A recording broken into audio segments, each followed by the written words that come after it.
Hello everyone and welcome back to the 3T Path channel, and today we're doing another episode of our Gita Mahatmya series, and we're going to be seeing today the powers of chapter 16 of the Bhagavad Gita, specifically the first 3 shlokas of chapter 16, which are really very special. So this is how the story goes. Sri Shiva said, "My dear Parvati, I will now tell you the glories of the 16th chapter of the Srimad Bhagavad Gita. In Gujarat, there is a town called Surat. King Kadkadbahu had his kingdom there, where he lived just like another Indra, king of heaven. He kept a very passionate male elephant called Arimardana, from whose temples liquid oozed due to his pride. One day, that elephant, in a fit of anger, broke loose from his chains and started to destroy the elephant shed, after which he began running here and there, wildly chasing the citizens. Everyone fled as fast as possible. The elephant keepers immediately reported the news to the king, and when the king heard, he went along with his son to the place where the mad elephant was. King Kadkadbahu knew the art of controlling wild elephants. When the king reached the spot where the elephant was running amok, he saw that many persons had been trampled and others were running here and there to avoid the elephant. Just then, as the king was watching that chaotic scene, he saw Brahmana peacefully returning from taking his bath in the lake. That Brahmana was silently reciting the first 3 shlokas of chapter 16 of the Bhagavad Gita, which start with the word abhayam, fearlessness. When the people saw that Brahmana walking towards the elephant, they tried to tell him not to go near him. But the Brahmana did not take any notice of them and walked straight up to that mad elephant and started to stroke him. When the elephant saw the Brahmana approaching, he immediately lost all anger and lay down peacefully. After that Brahmana had patted the elephant for a few moments, he went peacefully on his way.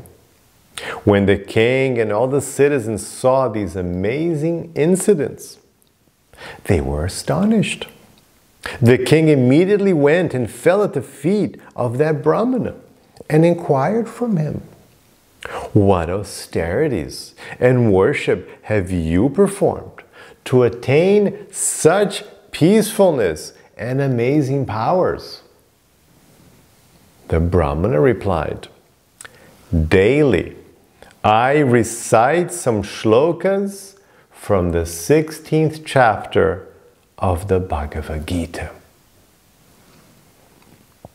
Sri Shiva said, the king requested the Brahmana to come to his palace, where he offered him in charity 100 gold coins, and requested that pious Brahmana to teach him in the chanting of those verses from the 16th chapter of the Bhagavad Gita.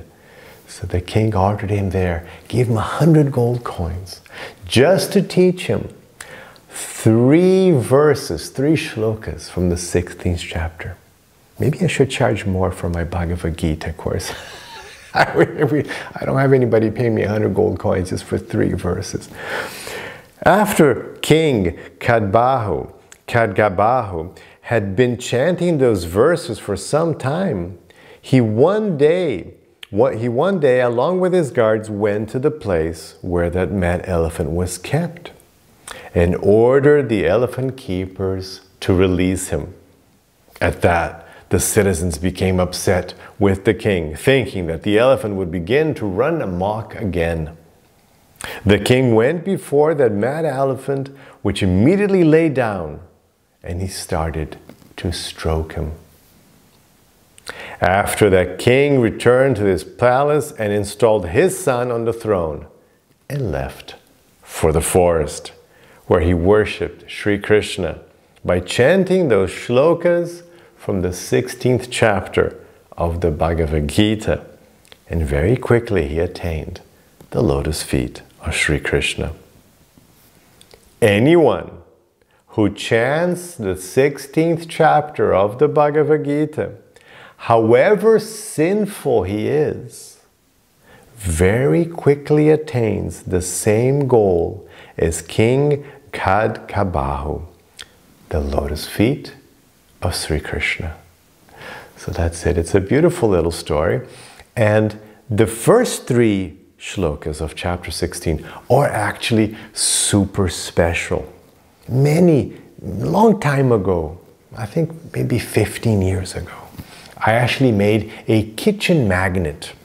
I had it printed nicely with a nice design with this sequence, with these 3 first shlokas, a translation. Because these 3 shlokas, they give a list of wonderful divine qualities, Krishna calls them. They're Devi, they're divine qualities. And these are qualities we should aim for. And I'll read to you these beautiful verses and a quick translation. To go through all of them, we would have to have a long class. I might do that later, like a whole full video. Let me know if you think that's interesting. A full description of this. But this is, at least let's just go through these 3 shlokas. So these are the first 3 shlokas of chapter 16.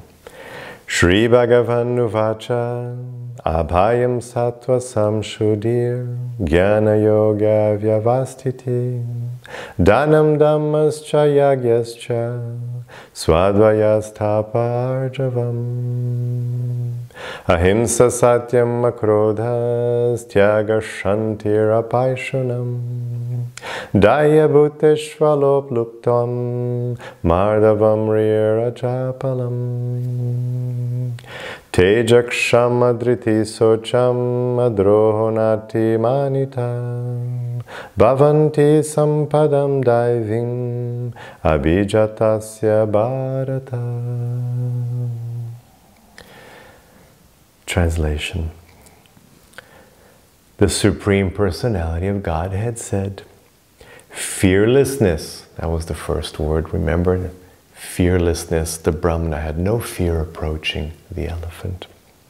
Purification of one's existence, cultivation of spiritual knowledge, charity, self-control, performance of yajna, study of the Vedas, tapas, simplicity, non-violence, truthfulness, freedom from anger, renunciation, tranquility, aversion to fault-finding, compassion for all living entities, freedom from covetousness, gentleness, modesty, steady determination, vigor, forgiveness, fortitude, cleanliness, and freedom from envy and from passion for honor. These divine qualities, O son of Bharata, belong to godly men endowed with divine nature. Beautiful list. So these are 25 qualities to aim for. So we can do a separate video about this maybe. So that's it for now. Let me know if you enjoy that and have the rest of your day with lots of peace and lots of love.